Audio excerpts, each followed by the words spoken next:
ਇਹ ਹਫ਼ਤਾਵਾਰ ਬਾਈਬਲ ਦਾ ਦਰਸੀ ਵਾਸ Plainfield Christian Science Church Independent ਵੱਲੋਂ ਹੈ, ਜਿਹੜਾ ਨਿਊ ਜਰਸੀ ਅਮਰੀਕਾ ਵਿੱਚ ਹੈ। ਹੋਰ ਮਾਲੂਮਾਤ ਲਈ ਤੁਸੀਂ ਸਾਡੀ ਵੈਬਸਾਈਟ ਵੇਖੋ www.plainfieldcs.com।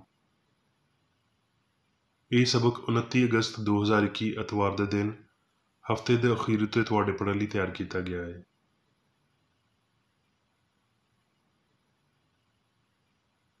ਮਜ਼ਮੂਨ ਮਸੀਹ ਯਸੂ। ਸੁਨਹਿਰੀ ਮਤਨ ਤਮੈਥੀਅਸ।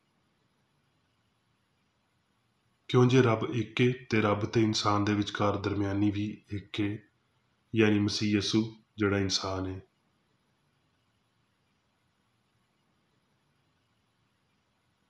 ਜਵਾਬੀ ਪੜ੍ਹਾਈ।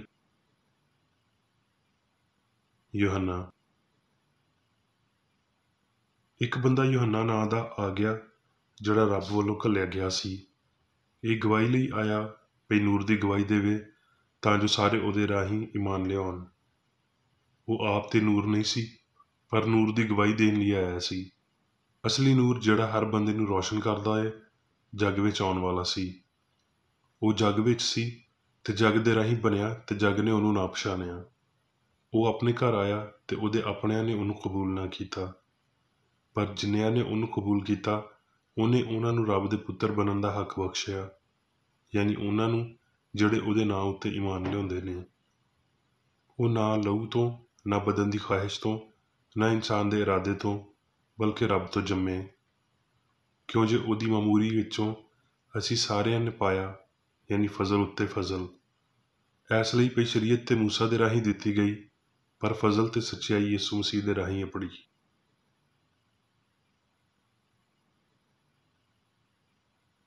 ਦਰਸੀਵਾਜ਼ ਬਾਈਬਲ ਵਿੱਚੋਂ ਯਸਾਇਆ। ਜਿਹੜੇ ਲੋਕੀ ਹਨੇਰੇ ਵਿੱਚ ਟੁਰਦੇ ਸੀ, ਉਹਨਾਂ ਨੇ ਬੜੀ ਲੋ ਵੇਖੀ। ਜਿਹੜੇ ਮੌਤ ਦੇ ਪਰਛਾਵੇਂ ਦੇ ਮੁਲਕ ਵਿੱਚ ਵਸਦੇ ਸੀ, ਉਹਨਾਂ ਉੱਤੇ ਨੂਰ ਚਮਕਿਆ। ਇਸ ਲਈ ਸਾਡੇ ਲਈ ਇੱਕ ਮੁੰਡਾ ਜੰਮਿਆ ਤੇ ਸਾਨੂੰ ਇੱਕ ਪੁੱਤਰ ਬਖਸ਼ਿਆ ਗਿਆ, ਤੇ ਸਲਤਨਤ ਉਹਦੇ ਮੋਢਿਆਂ ਉੱਤੇ ਹੋਵੇਗੀ, ਤੇ ਉਹਦਾ ਨਾਂ ਅਜੀਬ ਮਸ਼ੀਰ, ਖੁਦਾਏ ਕਾਦਰ, ਅਬਦੀਅਤ ਦਾ ਪਿਓ, ਸਲਾਮਤੀ ਦਾ ਸ਼ਹਿਜ਼ਾਦਾ ਹੋਵੇਗਾ। ਉਹਦੀ ਸਲਤਨਤ ਦੇ ਇਕਬਾਲ ਤੇ ਸਲਾਮਤੀ ਦੀ ਇੰਤਹਾ ਨਾ ਹੋਵੇਗੀ। ਉਹ ਦਾਊਦ ਦੇ ਤਖਤ ਤੇ ਉਹਦੀ ਮੁਮਲਕਤ ਉੱਤੇ ਅੱਜ ਤੋਂ ਹਮੇਸ਼ ਤੀਕਰ ਹੁਕਮਰਾਨ ਰਹੇਗਾ, ਤੇ ਅਦਾਲਤ ਤੇ ਸਦਾਕਤ ਨਾਲ ਉਹਨੂੰ ਕਿਆਮ ਦੇਵੇਗਾ। ਰਬੁਲ ਫਵਾਜ ਦੀ ਗਯੂਰੀ ਇਹ ਕਰੇਗੀ।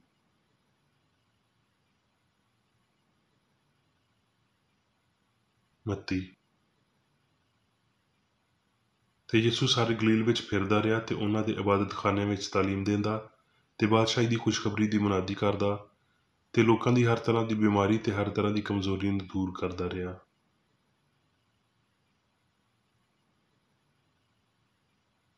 ਮੱਤੀ। ਤੇ ਜਦੋਂ ਉਹ ਕੁਫਰਨਹੂਮ ਵਿੱਚ ਦਾਖਲ ਹੋਇਆ ਤੇ ਇੱਕ ਸੂਬੇਦਾਰ ਉਹਦੇ ਕੋਲ ਆਇਆ ਤੇ ਉਹਦੀ ਮਿੰਨਤ ਕਰਕੇ ਆਖਿਆ, ਐ ਖੁਦਾਵੰਦ, ਮੇਰਾ ਖਾਦਮ ਫਾਲਜ ਦਾ ਮਾਰਿਆ ਘਰ ਵਿੱਚ ਪਿਆ ਏ ਤੇ ਬਹੁਤ ਤਕਲੀਫ ਵਿੱਚ ਏ। ਉਹਨੇ ਇਹਨੂੰ ਆਖਿਆ, ਮੈਂ ਆ ਕੇ ਉਹਨੂੰ ਸ਼ਿਫਾ ਦੇਵਾਂਗਾ।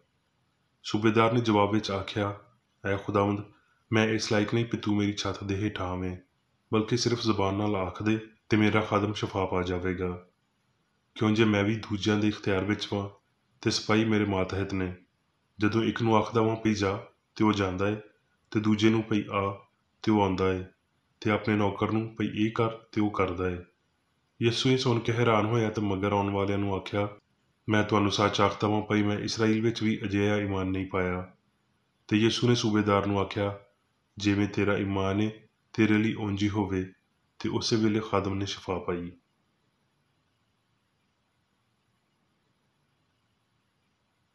ਮੱਤੀ। ਫਿਰ ਉਹ ਕਸ਼ਤੀ ਉੱਤੇ ਚੜ੍ਹ ਕੇ ਪਾਰ ਗਿਆ ਤੇ ਆਪਣੇ ਸ਼ਹਿਰ ਨੂੰ ਆਇਆ, ਤੇ ਵੇਖੋ ਲੋਕੀ ਇੱਕ ਮਫਲੂਜ ਨੂੰ ਮੰਜੇ ਉੱਤੇ ਪਾਇਆ ਹੋਇਆ ਉਹਦੇ ਕੋਲ ਲਿਆਏ। ਯਿਸੂ ਨੇ ਉਹਨਾਂ ਦਾ ਈਮਾਨ ਵੇਖ ਕੇ ਮਫਲੂਜ ਨੂੰ ਆਖਿਆ, ਪੁੱਤਰ ਹੌਸਲਾ ਰੱਖ, ਤੇਰੇ ਪਾਪ ਮਾਫ ਹੋਏ। ਤੇ ਵੇਖੋ ਕੁਝ ਫਕੀਹਾਂ ਨੇ ਆਪਣੇ ਦਿਲ ਵਿੱਚ ਆਖਿਆ, ਇਹ ਕੁਫਰ ਬਕਦਾ ਏ। ਯਿਸੂ ਨੇ ਉਹਨਾਂ ਦੇ ਖਿਆਲ ਪਤਾ ਕਰਕੇ ਆਖਿਆ, ਤੁਸੀਂ ਕਿਉਂ ਆਪਣੇ ਦਿਲਾਂ ਵਿੱਚ ਭੈੜਾ ਖਿਆਲ ਲਿਆਉਂਦੇ ਹੋ? ਸੌਖਾ ਕੀ ਏ, ਇਹ ਆਖਣਾ ਵੀ ਤੇਰੇ ਪਾਪ ਮਾਫ ਹੋਏ, ਜਾਂ ਇਹ ਪਈ ਉੱਠ ਤੇ ਟੁਰ ਫਿਰ?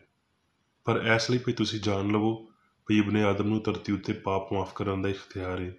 ਉਹਨੇ ਮਫਲੂਜ ਨੂੰ ਆਖਿਆ, ਉੱਠ, ਆਪਣਾ ਮੰਜਾ ਚੁੱਕ ਤੇ ਆਪਣੇ ਘਰ ਟੁਰ ਜਾ।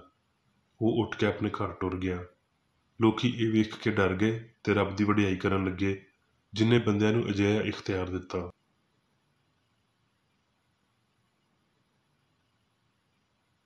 ਯੂਹੰਨਾ। ਯਿਸੂ ਨੇ ਆਖਿਆ,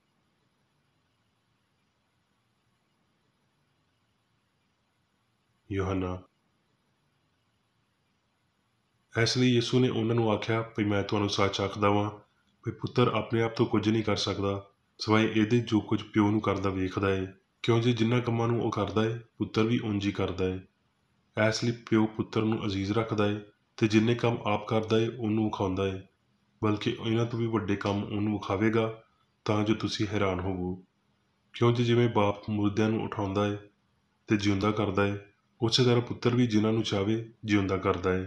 ਕਿਉਂ ਜੇ ਜਿਵੇਂ ਬਾਪ ਆਪਣੇ ਆਪ ਵਿੱਚ ਹਯਾਤੀ ਰੱਖਦਾ ਏ, ਉਸੇ ਤਰ੍ਹਾਂ ਪੁੱਤਰ ਨੂੰ ਵੀ ਇਹ ਬਖਸ਼ਿਆ ਵੀ ਆਪਣੇ ਆਪ ਵਿੱਚ ਹਯਾਤੀ ਰੱਖੇ। ਮੈਂ ਆਪਣੇ ਆਪ ਤੋਂ ਕੁਝ ਨਹੀਂ ਕਰ ਸਕਦਾ, ਜਿਵੇਂ ਸੁਣਦਾ ਵਾਂ ਉਂਝ ਹੀ ਅਦਾਲਤ ਕਰਦਾ ਵਾਂ ਤੇ ਮੇਰੀ ਅਦਾਲਤ ਰਾਸਤ ਏ। ਕਿਉਂ ਜੇ ਮੈਂ ਆਪਣੀ ਮਰਜ਼ੀ ਨਹੀਂ, ਬਲਕਿ ਆਪਣੇ ਘੱਲਣ ਵਾਲੇ ਦੀ ਮਰਜ਼ੀ ਪੂਰੀ ਕਰਨਾ ਚਾਹੁੰਦਾ ਵਾਂ।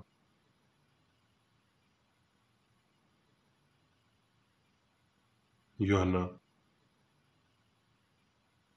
ਤੇ ਜਿੰਨੇ ਮੈਨੂੰ ਘੱਲਿਆ ਏ ਉਹ ਮੇਰੇ ਨਾਲ ਏ, ਉਹਨੇ ਮੈਨੂੰ ਇਕੱਲਾ ਨਹੀਂ ਛੱਡਿਆ, ਕਿਉਂ ਜੇ ਮੈਂ ਹਮੇਸ਼ਾ ਉਹੀ ਕੰਮ ਕਰਦਾ ਵਾਂ ਜਿਹੜੇ ਉਹਨੂੰ ਪਸੰਦ ਆਉਂਦੇ ਨੇ।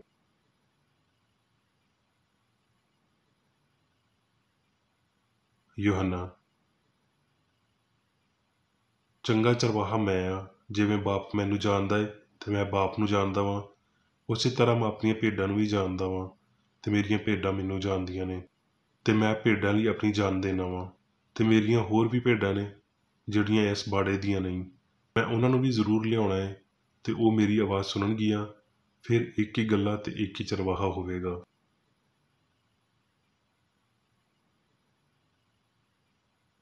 ਯੂਹੰਨਾ।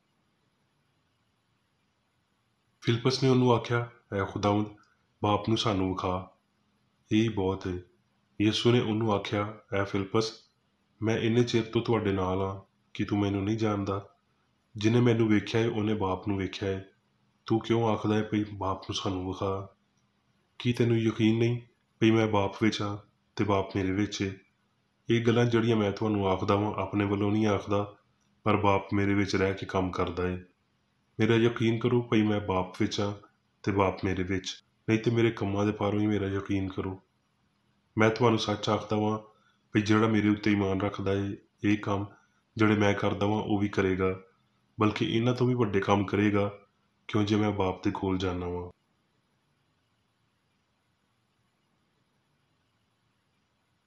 ਯੂਹੰਨਾ। ਕਿਉਂ ਜੇ ਰੱਬ ਨੇ ਜੱਗ ਨਾਲ ਅਜਿਹਾ ਪਿਆਰ ਰੱਖਿਆ ਵੀ ਉਹਨੇ ਆਪਣਾ ਇਕਲੌਤਾ ਪੁੱਤਰ ਦੇ ਛੱਡਿਆ, ਤਾਂ ਜੋ ਜਿਹੜਾ ਉਹਦੇ ਉੱਤੇ ਈਮਾਨ ਲਿਆਵੇ ਉਹ ਹਲਾਕ ਨਾ ਹੋਵੇ, ਬਲਕਿ ਹਮੇਸ਼ਾ ਦੀ ਹਯਾਤੀ ਪਾਵੇ। ਇਸ ਲਈ ਭਈ ਰੱਬ ਨੇ ਪੁੱਤਰ ਨੂੰ ਜੱਗ ਵਿੱਚ ਇਸ ਲਈ ਨਹੀਂ ਘੱਲਿਆ ਭਈ ਜੱਗ ਉੱਤੇ ਸਜ਼ਾ ਦਾ ਹੁਕਮ ਦੇਵੇ, ਬਲਕਿ ਇਸ ਲਈ ਭਈ ਜੱਗ ਉਹਦੇ ਰਾਹੀਂ ਮੁਕਤੀ ਪਾਵੇ।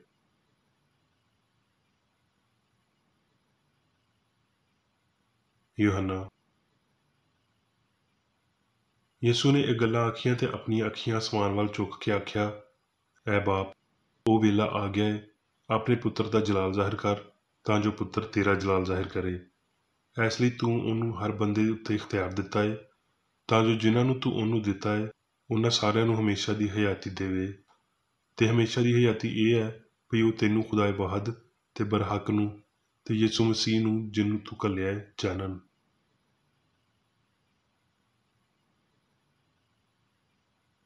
ਹੁਣ ਮੈਂ ਮੇਰੀ ਬੇਕਰ ਰੇਡੀ ਦੀ ਲਿਖੀ ਹੋਈ ਕ੍ਰਿਸਚਨ ਸਾਇੰਸ ਦੀ ਦਰਸੀ ਕਿਤਾਬ ਸਾਇੰਸ ਤੇ ਸਿਹਤ ਆਇਤਾਂ ਦੀ ਕੁੰਜੀ ਦੇ ਨਾਲ ਵਿੱਚੋਂ ਲਈਆਂ ਹੋਈਆਂ ਲਿਖਾਈਆਂ ਪੜਾਂਗਾ।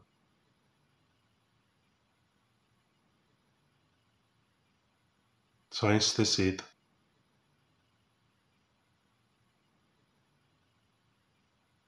ਮਸੀਹ ਚੰਗਾ ਜ਼ਾਹਰ ਹੋਣ ਵਾਲਾ ਅਸਲ ਖਿਆਲ, ਇਨਸਾਨੀ ਜ਼ਮੀਰ ਨਾਲ ਗੱਲ ਕਰਨ ਵਾਲਾ, ਬਸ਼ਰ ਲਈ ਰੱਬ ਦਾ ਪੈਗਾਮ ਹੈ। ਮਸੀਹ ਗੈਰ ਮਾਦੀ, ਰੂਹਾਨੀ, ਹਾਂ ਇਲਾਹੀ ਸ਼ਬੀਹ ਤੇ ਸੂਰਤ, ਹਵਾਸ ਦੇ ਫਰੇਬ ਦੀ ਤਰਦੀਦ ਕਰਨ ਵਾਲਾ, ਰਾਹ, ਸੱਚਾਈ ਤੇ ਹਯਾਤੀ, ਬਿਮਾਰਾਂ ਨੂੰ ਸ਼ਿਫਾ ਦੇਣ ਤੇ ਬਦਰੂਆਂ ਨੂੰ ਕੱਢਣ ਵਾਲਾ, ਪਾਪ ਤੇ ਬਿਮਾਰੀ ਤੇ ਮੌਤ ਨੂੰ ਤਬਾਹ ਕਰਨ ਵਾਲਾ ਹੈ। ਜਿਵੇਂ ਪੌਲੁਸ ਆਖਦਾ ਹੈ, ਜੇ ਰੱਬ ਇੱਕ ਹੈ ਤੇ ਰੱਬ ਤੇ ਇਨਸਾਨ ਦੇ ਵਿਚਕਾਰ ਦਰਮਿਆਨੀ ਵੀ ਇੱਕ ਹੀ ਹੈ, ਯਾਨੀ ਮਸੀਹ ਯਸੂ ਜਿਹੜਾ ਇਨਸਾਨ ਹੈ। ਯਸੂ ਨੇ ਮਸੀਹ ਨੂੰ ਜ਼ਾਹਿਰ ਕੀਤਾ।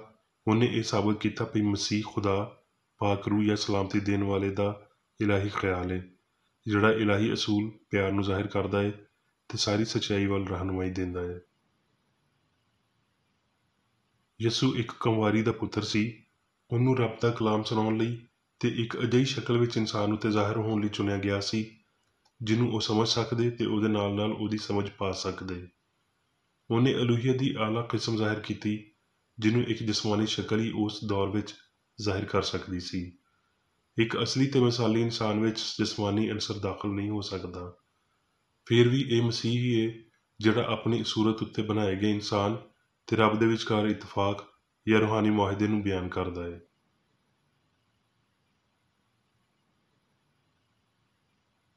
ਇਲਾਹੀ ਖਿਤਾਬ ਯਸੂ ਵਾਂਗਰ ਮਸੀਹ ਕੋਈ ਨਾਂ ਨਹੀਂ ਹੈ।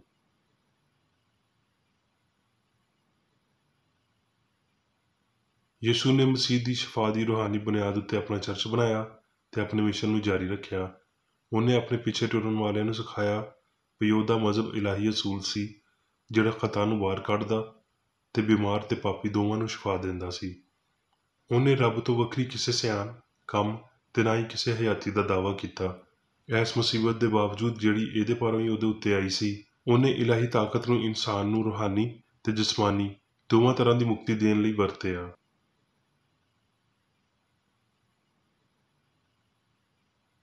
ਆਪਣੇ ਕੰਮਾਂ ਨੂੰ ਆਪਣੇ ਲਫ਼ਜ਼ਾਂ ਦੀ ਨਿਸਬਤ ਬਹੁਤੀ ਅਹਿਮੀਅਤ ਦਿੰਦਿਆਂ ਹੋਏ ਯਿਸੂ ਨੇ ਜੋ ਆਖਿਆ ਉਹਨੂੰ ਇਜ਼ਹਾਰ ਦੇ ਰਾਹੀਂ ਪੂਰਾ ਕੀਤਾ। ਜੋ ਉਹਨੇ ਸਿਖਾਇਆ ਉਹਨੂੰ ਸਾਬਤ ਕੀਤਾ।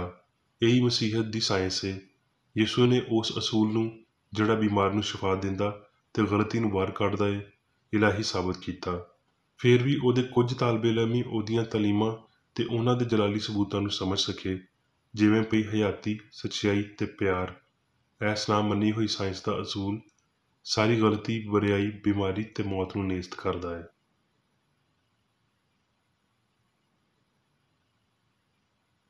ਯਿਸੂ ਦੀ ਨਾ ਤੇ ਪੈਦਾਇਸ਼, ਕਿਰਦਾਰ ਤੇ ਨਾ ਹੀ ਕੰਮ ਨੂੰ ਆਮ ਤੌਰ ਤੇ ਸਮਝਿਆ ਗਿਆ। ਉਹਦੀ ਫਿਤਰਤ ਦੇ ਇੱਕ ਵੀ ਜੁਜ਼ ਨੂੰ ਮਾਦੀ ਜੱਗ ਨੇ ਠੀਕ ਨਾ ਮੰਨਿਆ। ਇੱਥੇ ਤੀਕਰ ਵੀ ਉਹਦੀ ਪਾਕੀਜ਼ਗੀ ਤੇ ਨੇਕੀ ਨੇ ਵੀ ਬੰਦਿਆਂ ਨੂੰ ਇਹ ਆਖਣ ਤੋਂ ਬਾਜ਼ ਨਾ ਰੱਖਿਆ ਭਈ ਇਹ ਪੇਟੂ ਤੇ ਨਾਪਾਕ ਲੋਕਾਂ ਦਾ ਯਾਰ ਏ ਤੇ ਬਿਲਜ਼ਬੂਲ ਇਹਦਾ ਸਰਬਰਾਹ ਏ।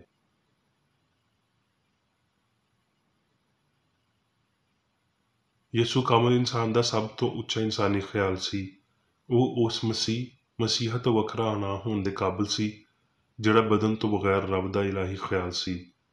ਇਹਨੇ ਯਿਸੂ ਨੂੰ ਮਾਦੇ ਉੱਤੇ ਆਪਣਾ ਇਖਤਿਆਰ ਜ਼ਾਹਰ ਕਰਨ ਦੇ ਕਾਬਲ ਬਣਾਇਆ।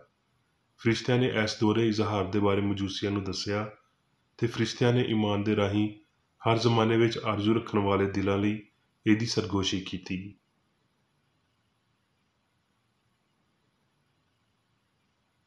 ਦੁਖੀ ਬੰਦਾ ਮਾਦੀ ਹਯਾਤੀ ਤੇ ਜ਼ਹਾਨਤ ਦੇ ਅਦਮ ਨੂੰ ਤੇ ਕਾਦਰ ਜਾਮੇ ਰੱਬ, ਚੰਗਿਆਈ ਦੀ ਕਾਦਰ ਅਸਲੀਅਤ ਨੂੰ ਚੰਗੀ ਤਰ੍ਹਾਂ ਸਮਝਦਾ ਹੈ। ਸ਼ਫਾਈਆ ਸਿਆਨ ਜਾਂ ਕ੍ਰਿਸਚਨ ਸਾਇੰਸ ਦੇ ਇਹ ਅਫਜ਼ਲ ਨੁਕਤੇ ਨੇ ਜਿਨ੍ਹਾਂ ਨੇ ਉਹਨੂੰ ਮੁਹੱਬਤ ਨਾਲ ਲੇਸ ਕੀਤਾ। ਰੱਬ ਦੇ ਆਲਾ ਤਰੀਨ ਨੁਮਾਇੰਦੇ ਨੇ ਇਲਾਹੀ ਅਸੂਲ ਦੀ ਅਕਾਸੀ ਲਈ ਇਨਸਾਨੀ ਕਾਬਲੀਅਤ ਦੇ ਬਾਰੇ ਗੱਲ ਕਰਦਿਆਂ ਹੋਏ ਆਪਣੇ ਚੇਲਿਆਂ ਨੂੰ ਪੇਸ਼ਨਗੋਈ ਦੇ ਤੌਰ ਤੇ ਨਾ ਸਿਰਫ ਆਪਣੇ ਦੌਰ ਬਲਕਿ ਹਰ ਦੌਰ ਲਈ ਆਖਿਆ, ਜਿਹੜਾ ਮੇਰੇ ਉੱਤੇ ਈਮਾਨ ਰੱਖਦਾ ਏ, ਇਹ ਕੰਮ ਜਿਹੜੇ ਮੈਂ ਕਰਦਾ ਵਾਂ ਉਹ ਵੀ ਕਰੇਗਾ ਤੇ ਈਮਾਨ ਲਿਆਉਣ ਵਾਲਿਆਂ ਦੇ ਵਿਚਾਲੇ ਇਹ ਮੌਜਜ਼ੇ ਹੋਣਗੇ।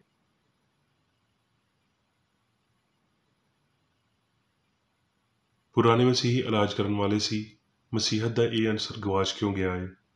ਕਿਉਂ ਜੇ ਸਾਡਾ ਮਜ਼ਹਬੀ ਨਿਜ਼ਾਮ ਘੱਟੋ ਘੱਟ ਸਾਡੇ ਤਿੱਬੀ ਨਿਜ਼ਾਮਾਂ ਦੇ ਹੇਠਾਂ ਆ ਗਿਆ ਹੈ। ਪਹਿਲੀ ਬੁੱਤ ਪ੍ਰਸਤੀ ਮਾਦੇ ਉੱਤੇ ਯਕੀਨ ਸੀ। ਸਕੂਲਾਂ ਨੇ ਖੁਦਾਈ ਉੱਤੇ ਈਮਾਨ ਦੀ ਬਜਾਏ ਮਨਸ਼ੀਆਤ ਦੇ ਫੈਸ਼ਨ ਉੱਤੇ ਈਮਾਨ ਨੂੰ ਵਧਾਇਆ ਹੈ। ਮਾਦੇ ਦੇ ਆਪਣੇ ਹੀ ਮੁਖਾਲਫ ਨੂੰ ਤਬਾਹ ਕਰਨ ਦਾ ਯਕੀਨ ਕਰਦਿਆਂ ਹੋਏ ਸਿਹਤ ਤੇ ਹਮਾਂਗੀ ਨੂੰ ਕੁਰਬਾਨ ਕਰ ਦਿੱਤਾ ਗਿਆ ਹੈ। ਇਸ ਤਰ੍ਹਾਂ ਦੇ ਨਿਜ਼ਾਮ ਰੂਹਾਨੀ ਕੂਵਤ ਦੀ ਵਹਦਤ ਤੋਂ ਖਾਲੀ ਹੁੰਦੇ ਨੇ, ਜਿਹਦੇ ਪਾਰੋਂ ਮਾਦੀ ਸੋਚ ਸਾਇੰਸ ਦੀ ਗੁਲਾਮ ਬਣਾਈ ਜਾਂਦੀ ਏ ਤੇ ਮਜ਼ਹਬ ਮਸੀਹ ਵਾਂਗਰ ਬਣ ਜਾਂਦਾ ਹੈ।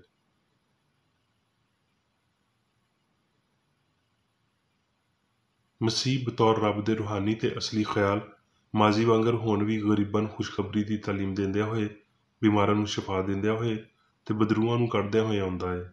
ਕੀ ਇਹ ਗਲਤੀ ਏ ਜਿਹੜੀ ਮਸੀਹਤ ਦੇ ਲਾਜ਼ਮੀ ਅਨਸਰ ਨੂੰ ਬਹਾਲ ਕਰ ਰਹੀ ਹੈ, ਯਾਨੀ ਰਸੂਲੀ ਇਲਾਹੀ ਸ਼ਫਾ ਨੂੰ। ਨਹੀਂ ਜੀ, ਇਹ ਮਸੀਹਤ ਦੀ ਸਾਇੰਸ ਹੈ ਜਿਹੜੀ ਇਹ ਬਹਾਲ ਕਰ ਰਹੀ ਹੈ, ਤੇ ਇਹ ਹਨੇਰੇ ਵਿੱਚ ਚਮਕਣ ਵਾਲੀ ਲੋ ਹੈ ਜਿਹਨੂੰ ਹਨੇਰਾ ਨਹੀਂ ਪਛਾਣਦਾ।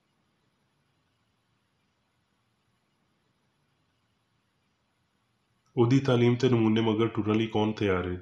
ਸਾਰਿਆਂ ਨੇ ਛੇਤੀ ਜਾਂ ਕੁਝ ਚਿਰ ਬਾਅਦ ਮਸੀਹ ਯਾਨੀ ਰੱਬ ਦੇ ਅਸਲੀ ਤਸੱਵੁਰ ਵਿੱਚ ਆਪਣੇ ਆਪ ਨੂੰ ਜੋੜਨਾ ਹੈ।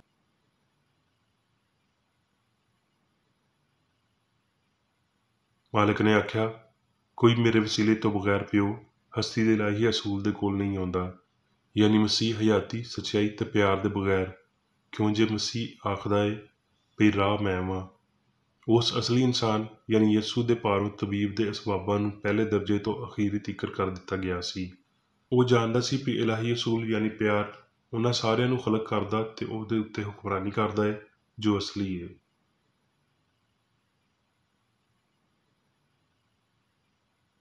ਯਸੂ ਨੇ ਸਾਇੰਸ ਵਿੱਚ ਕਾਮਲ ਬੰਦੇ ਨੂੰ ਵੇਖਿਆ ਜਿਹੜਾ ਉਹਦੇ ਉੱਤੇ ਉੱਥੇ ਜ਼ਾਹਿਰ ਹੋਇਆ ਜਿੱਥੇ ਪਾਪ ਕਰਨ ਵਾਲਾ ਫਾਨੀ ਇਨਸਾਨ ਲਾਫਾਨੀ ਉੱਤੇ ਜ਼ਾਹਿਰ ਹੋਇਆ। ਉਸ ਕਾਮਲ ਬੰਦੇ ਵਿੱਚ ਮੁਕਤੀਦਾਤਾ ਨੇ ਰੱਬ ਦੀ ਆਪਣੀ ਛਬੀ ਤੇ ਸੂਰਤ ਨੂੰ ਵੇਖਿਆ ਤੇ ਇਨਸਾਨ ਦੇ ਇਸ ਠੀਕ ਨਜ਼ਰੀਏ ਨੇ ਬਿਮਾਰੀ ਨੂੰ ਠੀਕ ਕੀਤਾ। ਇਸ ਲਈ ਯਸੂ ਨੇ ਤਾਲੀਮ ਦਿੱਤੀ ਵੀ ਰੱਬ ਬਰਕਰਾਰ ਤੇ ਆਲਮਗੀਰ ਹੈ ਤੇ ਇਹ ਵੀ ਇਨਸਾਨ ਪਾਕ ਤੇ ਮੁਕੱਦਸ ਹੈ।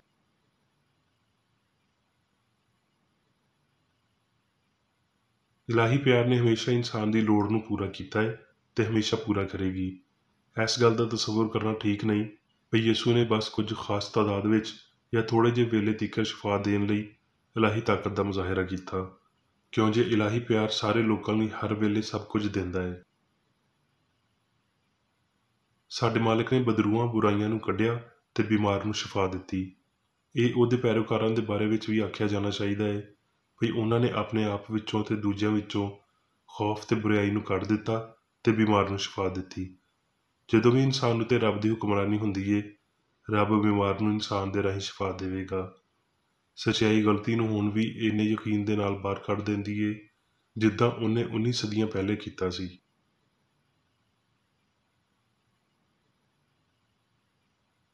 ਸਾਡੇ ਮਾਲਕ ਦੀ ਜ਼ਮੀਨੀ ਹਯਾਤੀ ਵਿੱਚ ਰੂਹਾਨੀ ਖਿਆਲ ਦੇ ਰੂਪ ਦੀ ਇੱਕ ਮੁਖਤਸਰ ਜਿਹੀ ਤਾਰੀਖ ਸੀ, ਪਰ ਉਹਦੀ ਬਾਦਸ਼ਾਹੀ ਦਾ ਅਖੀਰ ਨਾ ਹੋਵੇਗਾ, ਕਿਉਂ ਜੇ ਮਸੀਹ ਰੱਬ ਦਾ ਖਿਆਲ ਸਾਰੀਆਂ ਕੌਮਾਂ ਤੇ ਉਮਤਾਂ ਤੇ ਇਲਾਹੀ ਸਾਇੰਸ ਦੇ ਨਾਲ ਆਮਰਾਨਾ ਤੌਰ ਤੇ ਪੂਰੇ ਤੌਰ ਤੇ ਫੈਸਲਾਕੁਨ ਅੰਦਾਜ਼ ਵਿੱਚ ਹਕੂਮਤ ਕਰੇਗਾ।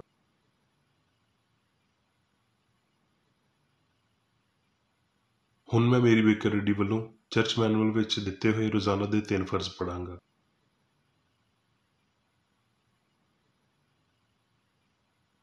ਰੋਜ਼ਾਨਾ ਦੀ ਦੁਆ। ਇਸ ਚਰਚ ਦੇ ਹਰ ਰੁਕਨ ਦਾ ਹੀ ਫਰਜ਼ ਹੈ ਭਈ ਉਹ ਹਰ ਰੋਜ਼ ਇਹ ਦੁਆ ਕਰੇ, ਤੇਰੀ ਬਾਦਸ਼ਾਹੀ ਆਵੇ, ਇਲਾਹੀ ਸੱਚਾਈ, ਹਯਾਤੀ ਤੇ ਪਿਆਰ ਦੀ ਸਲਤਨਤ ਮੇਰੇ ਅੰਦਰ ਕਾਇਮ ਹੋਵੇ ਤੇ ਸਾਰੇ ਪਾਪ ਮੈਥੋਂ ਨਿਕਲ ਜਾਣ ਤੇ ਤੇਰਾ ਕਲਾਮ ਸਾਰੇ ਇਨਸਾਨਾਂ ਦੇ ਪਿਆਰ ਨੂੰ ਵਧਾਵੇ ਤੇ ਉਹਨਾਂ ਉੱਤੇ ਹੁਕੂਮਤ ਕਰੇ।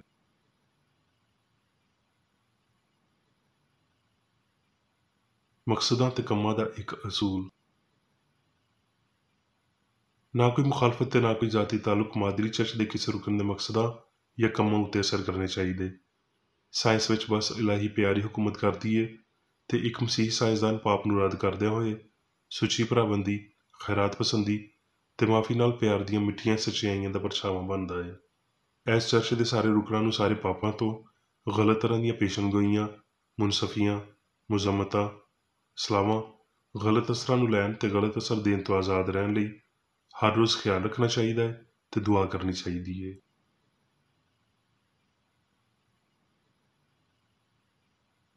ਫਰਜ਼ ਲਈ ਚੁਸਤੀ। ਇਸ ਚਰਚ ਦੇ ਹਰ ਰੁਕਨ ਦਾ ਹੀ ਫਰਜ਼ ਹੈ ਕਿ ਉਹ ਹਰ ਰੋਜ਼ ਜਾਰਿਹਾਨਾ ਜ਼ਹਿਨੀ ਸਲਾਵਾਂ ਦੇ ਖਿਲਾਫ ਆਪਣੇ ਆਪ ਨੂੰ ਤਿਆਰ ਰੱਖੇ ਤੇ ਰੱਬ, ਆਪਣੇ ਕਾਇਦ ਤੇ ਇਨਸਾਨਾਂ ਲਈ ਆਪਣੇ ਫਰਜ਼ਾਂ ਨੂੰ ਨਾ ਕਦੀ ਭੁੱਲੇ ਤੇ ਨਾ ਕਦੀ ਨਜ਼ਰਅੰਦਾਜ਼ ਕਰੇ। ਉਹਦੇ ਕੰਮਾਂ ਦੇ ਰਾਹੀਂ ਉਹਦਾ ਇਨਸਾਫ ਹੋਵੇਗਾ, ਉਹ ਬੇਕਸੂਰ ਜਾਂ ਕਸੂਰਵਾਰ ਹੋਵੇਗਾ।